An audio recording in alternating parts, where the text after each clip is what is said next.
नमस्कार, स्वागत है आपका क्यू वाइव नेटवर्क पर। मैं हूं नीलू व्यास और हर शाम 7:30 बजे आपके साथ जुड़ती हूं आपके खास कार्यक्रम एंगल 360 के साथ। आज बात करते हैं भारत जोड़ो यात्रा की, जिसको लेकर काफी हलचल मची हुई है। भारत जोड़ो यात्रा इस समय थोड़े दिनों के लिए विश्राम पर है और 3 जनवरी से एक बार फिर से भारत जोड़ो यात्रा शुरू होगी। लखनऊ में एंटर करेगी और लखनऊ के बाद आगे कश्मीर तक जाएगी। लेकिन लखनऊ एंटर करने का उत्तर प्रदेश को एंटर करने का मतलब है कि क्या कांग्रेस अलग तरीके से रणनीति भारत जोड़ो यात्रा को लेकर बना रही है? ये एक बड़ा सवाल है। कल आपने देखा कि कल कांग्रेस की तरफ से सारे विपक्षी दलों को एक चिट्ठी लिखी गई थी कि जो भी विपक्षी दल हैं, जो लाइक माइंडेड पॉलिटिकल पार्टीज हैं, वो भारत जोड़ो यात्रा में शामिल हो सकती हैं। उनको निमंत्रण भेजा गया था, जिसमें कि Samajwadi party, Bahujan Samaj party, CPIM, तमाम राजनीतिक दलों को, यहाँ तक कि सुहेलदेव पार्टी जो ओम प्रकाश राजभर की पार्टी है, उनको भी भेजा गया। सभी विपक्षी दलों को ये पत्र लिखकर भेजा गया कि अगर आप भारत जोड़ो यात्रा में शामिल होना चाहते हैं तो आप जरूर होइए। लेकिन आज अखिलेश यादव, जयंत चौधरी जो राष्ट्रीय लोकदल के हैं, और बीएसपी की जो मायावती हैं, उनकी तरफ से खंडन आया है कि वो शायद बिजी हैं और वो और कार्यक्रमों में व्यस्त हैं, इस वजह से वो भारत जोड़ो यात्रा में शामिल नहीं होंगे। इसके बाद इस खंडन के सियासी मायने लगाए जा रहे हैं कि आखिर अखिलेश यादव राहुल के साथ दिखना क्यों नहीं चाहते, उसी तरीके से आरएलडी के जयंत चौधरी क्यों नहीं दिखना चाहते हैं।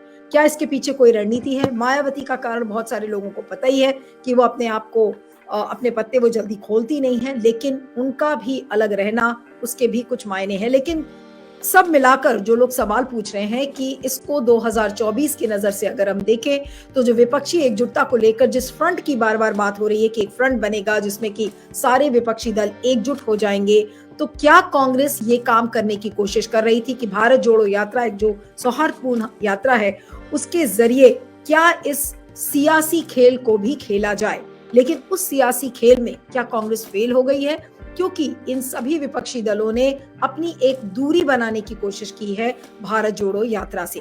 कई लोग ये भी कह रहे हैं कि देखिए, कांग्रेस हमेशा से ये चाहती थी कि वो जितने भी विपक्षी दल हैं उनको एकजुट करने में उसका एक प्राइमरी रोल हो, यानी कि बिग ब्रदर के रूप में वो नजर आए। लेकिन यहाँ पर उत्तर प्रदेश में ना अखिलेश यादव ऐसा चाहते हैं, ना मायावती चाहती हैं, ना जयंत चौधरी चाहते हैं। तो आखिर ये जितने भी लोग हैं, इन्होंने भारत जोड़ो यात्रा में शामिल होने से क्यों मना किया है?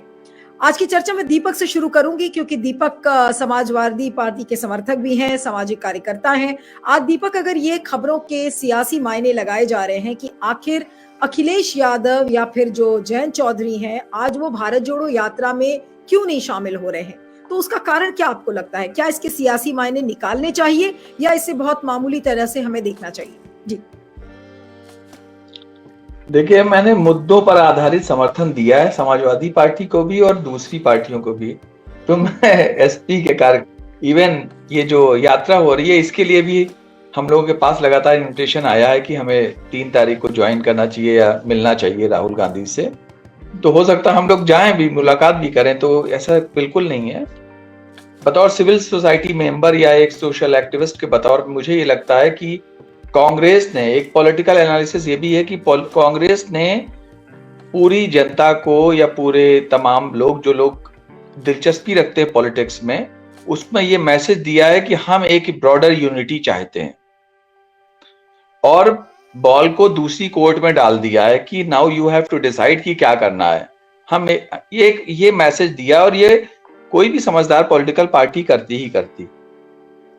दूसरी पार्टियां जिनकी आप बात कर रहे हैं, उन्होंने भी कहीं पर यह भी नहीं जताया कि नहीं आप कैसे, और ये तो बेकार की चीज हो रही है, ये मुद्दों से ध्यान हटकाया जा रहा है और ये हो रहा है। उन्होंने भी वेलकम किया कि नहीं, अच्छी बात है और हम इसका साथ देते हैं, सॉलिडेरिटी दिखाते हैं। हम बिजी हैं या दूसरे कार्यक्रम में इसलिए नहीं आ पाएंगे। किसी ने ये नहीं कहा कि हम आपसे नाइत्तेफाकी रखते हैं। तो मुझे लगता है कि ये बहुत अच्छा संकेत है। एक ओपन डायलॉग हो रहा है, लोग एक दूसरे की चीजों की सराहना कर रहे हैं, मर्ज नहीं हो रहे हैं लेकिन सराहना कर रहे हैं। और ऐसा बिल्कुल नहीं है कि अगर मान लीजिए किसी की अखिलेश यादव की समाजवादी पार्टी में या लोकदल में या बाकी पार्टियों में ये मैसेज होता कि नहीं हमें कांग्रेस के किसी भी एजेंडे के साथ नहीं जाना है, उनकी मुखालिफत करनी है, तो मैसेजिंग दूसरी होती बिल्कुल।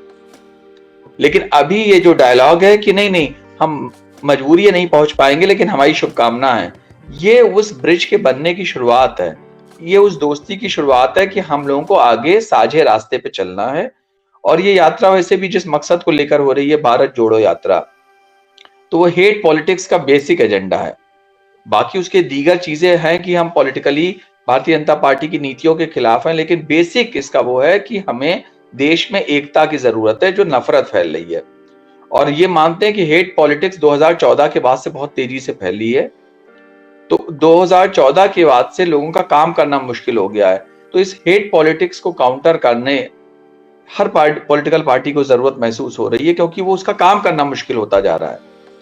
तो मुझे लगता है कि यही एक केंद्र बिंदु बनेगा कि एक फासिस्ट पार्टी के हेट एजेंडा को कैसे काउंटर किया जाए, और वो किसी एक पार्टी के बस की बात नहीं होगी। तो इस यात्रा में यूपी में महज 3 दिन रहना है, 3 जनवरी को शुरू होगी, 5 को खत्म हो जाएगी। उत्तर प्रदेश जैसे स्टेट में, लखनऊ में तो आना ही नहीं है जो निकल होते हैं, केवल वो गाजियाबाद और बागपत और शामली, तो वहां पे मुझे नहीं लगता कि इससे कोई उत्तर प्रदेश में फर्क पड़ेगा। मैसेज चला गया कि कांग्रेस चाहती है सब लोग जुड़े, सबकी ओर से मैसेज चला गया कि भाई 3 दिन, ज्यादा दिन होते तो हम भी शामिल होते या सोचते, अब 3 दिन में एकदम से क्या पहुंच जाए। तो भारतीय जनता पार्टी या मीडिया कोई भी कयास लगाए, ये मुझे लगता है कि देश के और जनता के हित में अच्छा ही हो रहा है कि एक ओपन डायलॉग हो रहा है, और कोई पार्टी का लीडर बिना किसी तैयारी के एकदम से किसी और के प्लेटफॉर्म में नहीं चला जाता है। मुझे लगता है उनकी अपने रिजर्वेशंस होते हैं, उनकी अपनी पॉलिटिक्स है, कई जगह अभी उनको एक दूसरे के खिलाफ लड़ना है चुनाव, वो भी स्टेट पार्टी है, नेशनल लेवल पे कोई कोऑर्डिनेशन हुआ नहीं है।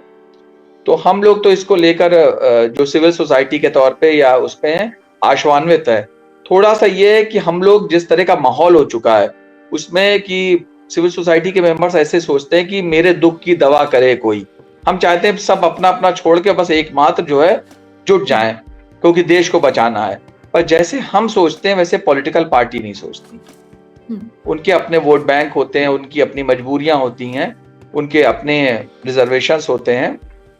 तो कम से कम नेगेटिव मैसेज नहीं गया है, और सब साथ में चलते तो उसके लिए जरूरी था सब साथ में तय करते इसको।